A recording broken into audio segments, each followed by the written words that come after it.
tal, profe Luis Fernando? ¿Cómo está? Bien, Steve. Un placer hablar de lo que yo casi no sé qué es el fútbol, pero bueno. No, profe, usted sabe mucho de otras cosas y esas otras cosas se entrecruzan con el fútbol. Yo incluso cuando estaba pensando esa propuesta, profe, le cuento, se llama Jugar en la ciudad. Porque yo creo que partimos de que en los momentos en los que nos encontramos para el juego también reconocemos las formas de la ciudad. Yo, por ejemplo, eso que soy de los 90, creo que yo me levanté, por ejemplo, entre lo que llamamos las placas. Ya me tocó las canchas de cemento.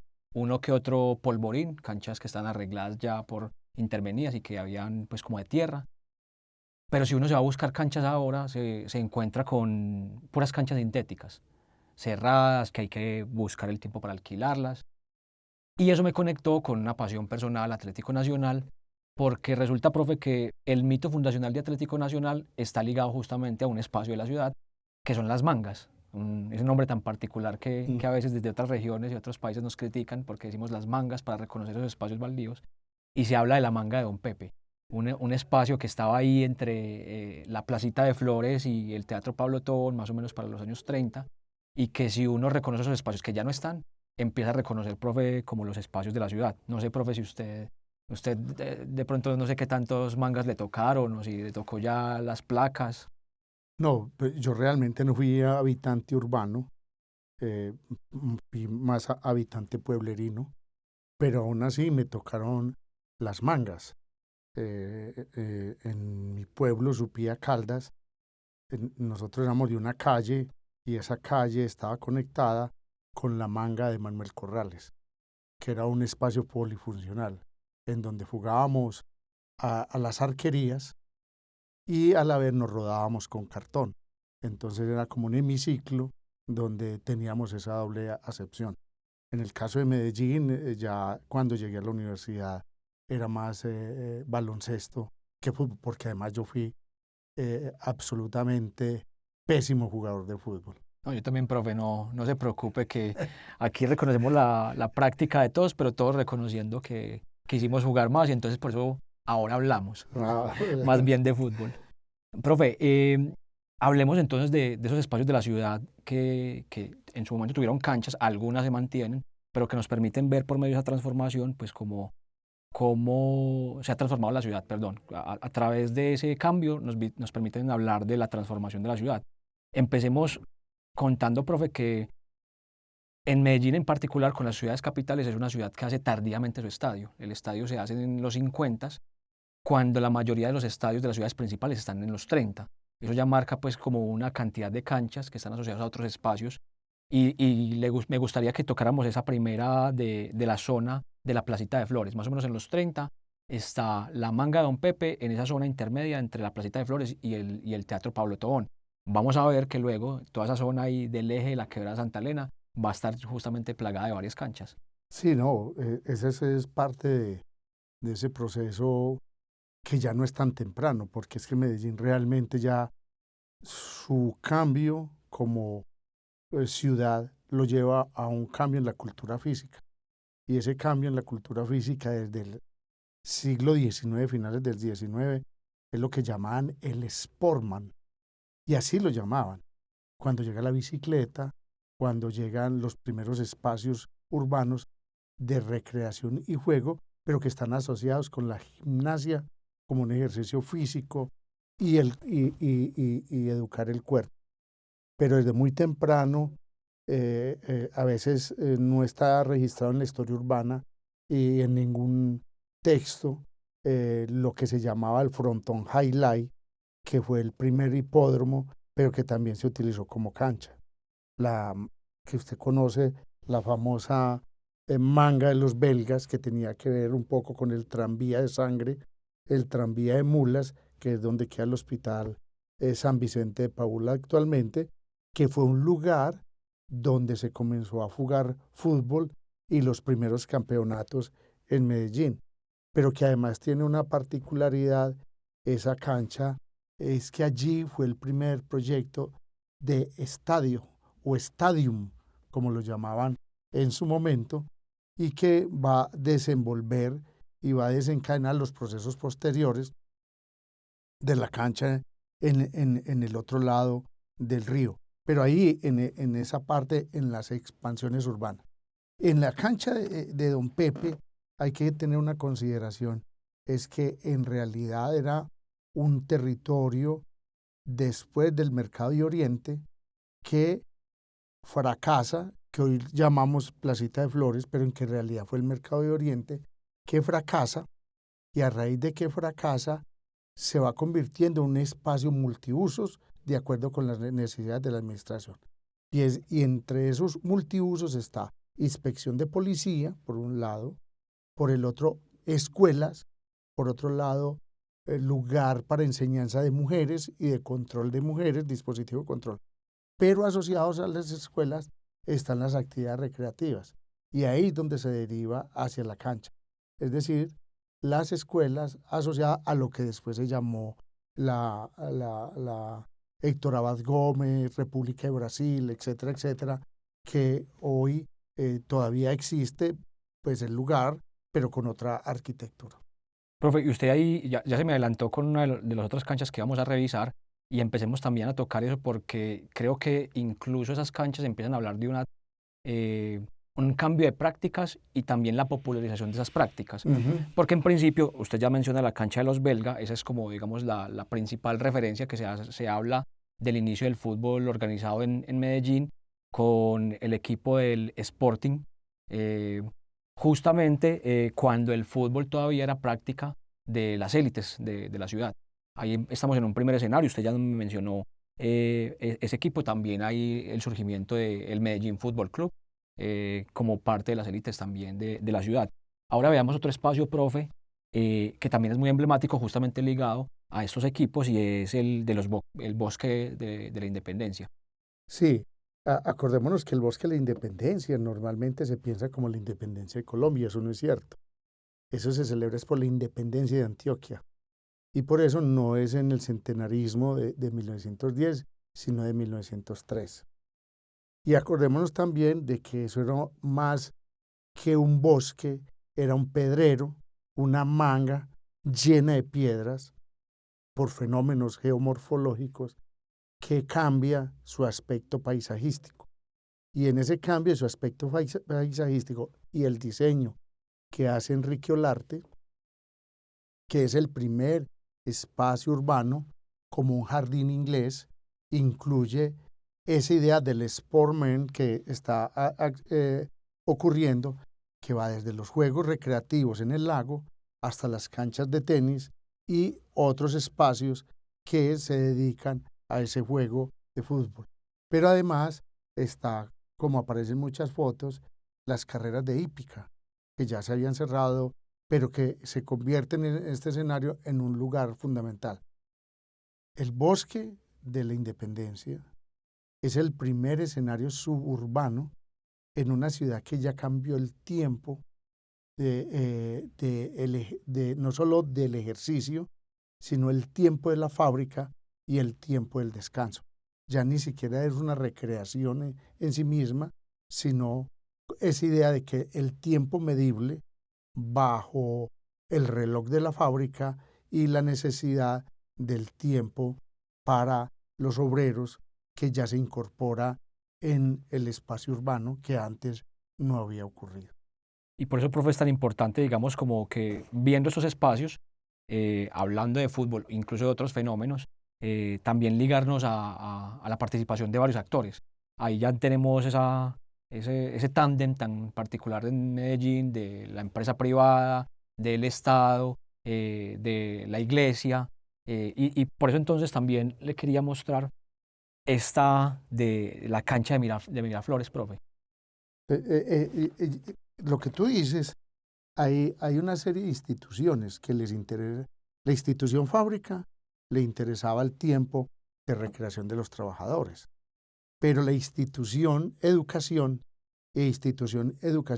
iglesia todavía más, porque acordémonos que desde que se instauran y se instalan en Medellín las normales, que fue en la década de 1870, comienza el ascenso de la gimnasia, sobre todo bajo el modelo de la gimnasia alemana.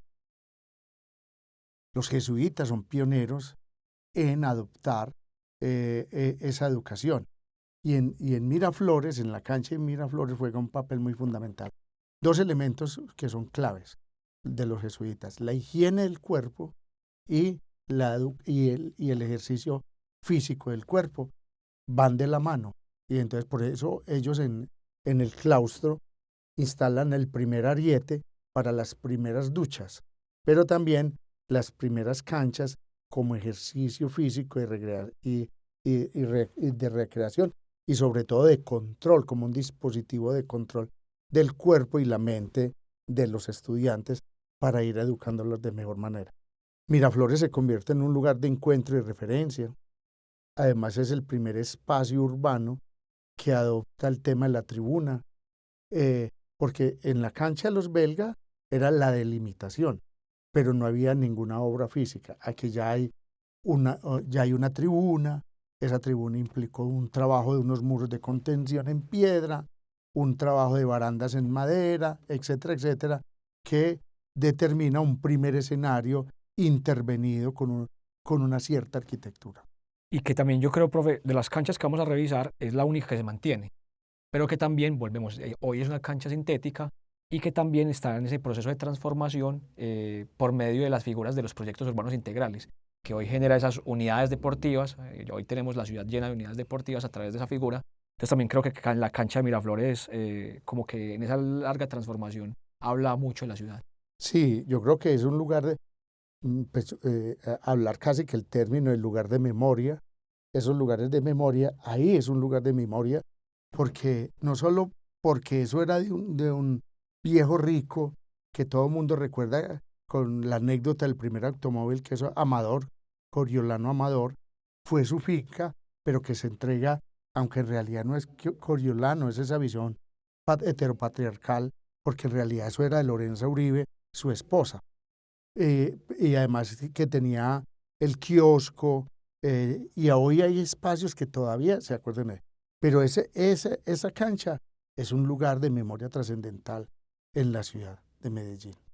Profe, miremos entonces ahora el hipódromo de los Libertadores.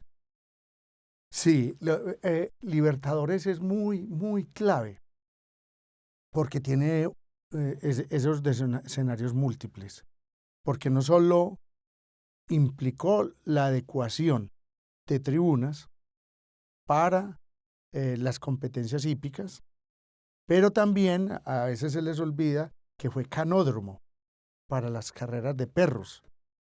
Pero además la adecuación implicó por primera vez pensar en algo que después se va a volver problemático, pero que en ese momento era fundamental, que era parqueaderos. Es el primer espacio deportivo que pensó en zonas de parqueo en la década del 20, que ya tempranamente, sobre todo para Occidente, va a ser fundamental. No era lo mismo ir caminando a la manga de los belgas, o llano de los Muñozes, o ir al Bosque de los Libertadores, o ir a Miraflores, que eran en el mismo sector. Ahora había que pasar el río, y entonces aparece el vehículo automotor, y eso se establece allí. Ese escenario es fundamental, porque no solo va a ser la concurrencia masiva. Ahí es donde comienza a competirle por primera vez el fútbol a las otras actividades recreativas de Medellín. Yo incluso en un trabajo muestro que todavía en el 42, quien convocaba el mayor número de asistentes a un evento era el cine, cuando era el esplendor del cine. El cine convocaba ya el 92% de los asistentes espectadores. El fútbol apenas convocaba el 4% del total de la ciudad. Después del 40 y fundamentalmente del 50, eso va a ir equilibrándose. Claro, y que incluso ahí este espacio de los espacios para la hípica, los hipódromos, terminan siendo como espacios de promoción del fútbol, porque casi que era el relleno, el paquete de entretiempo entre carrera y carrera, o jugar un partido de fútbol, aprovechando el espacio, pues, pero que fundamentalmente lo que la gente veía era carreras de caballos. Sí, Y eso inicia ahí con el de Libertadores. Va a seguir con el de Florida, que va de la mano de San Fernando. Lo que pasa es que el de Florida se olvida mucho porque no alcanzó el esplendor arquitectónico de San Fernando. San Fernando en el sur, en la zona de Itagüí, implica una tribuna, esa tribuna de una atrevida ingeniería y una atrevida arquitectura, con esa cubierta con un vuelo hermoso, diseñado por Ormaechea y Antonio Mesa, el diseño de Antonio Mesa y la ingeniería Ormaechea, con un cantilever espectacular que permite esa gran tribuna, pues va a convocar más. Pero además con un elemento adicional, que como debajo de la tribuna quedaban los clubes.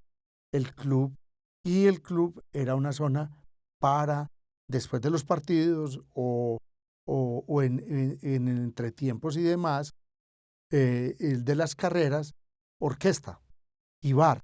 Entonces, en los bajos de la tribuna, a veces se mira simplemente la tribuna y no lo que pasaba a su interior, que va a convocar en la época, si tú asocias, en la época que surgen las Big Bang, va a llegar el momento de la industria fonográfica, y allí tenían un lugar grandes bailes.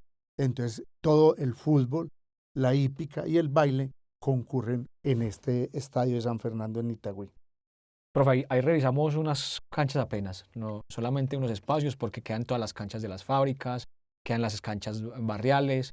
Es un espacio muy importante para seguir revisando pues como el proceso de desarrollo urbano de la ciudad, y sobre todo porque ya usted mete otro tema que no solamente está ligado al fútbol, es decir, la industria musical, la de producción musical, donde también hay un actor central que veremos en el próximo episodio, que es la industria textil.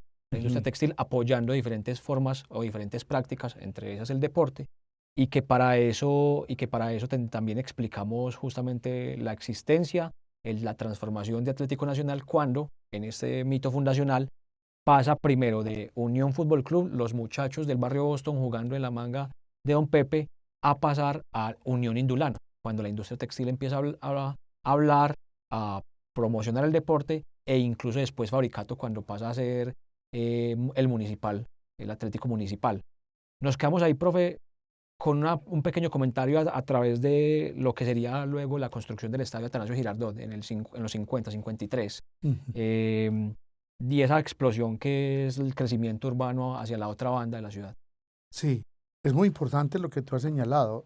Las canchas de las fábricas van a ser fundamentales, porque además era en el fútbol aficionado antioqueño, los equipos de las fábricas cumplieron un papel muy destacado. Yo me acuerdo mucho de leer El Colombiano, de ver la tabla de posiciones, y sin conocerlas, yo ya sabía los nombres de fábrica y seguía, como si uno siguiera el fútbol nacional, seguía el fútbol aficionado de Antioquia con sus canchas en las industrias. Yo creo que eso no se ha destacado mucho en la historia urbana, el papel que jugaron esas canchas de las fábricas en Medellín. Listo, profe, muchísimas gracias. Nos vemos en un próximo episodio para seguir hablando de la historia de Atlético Nacional. Esto es Jugar en la Ciudad.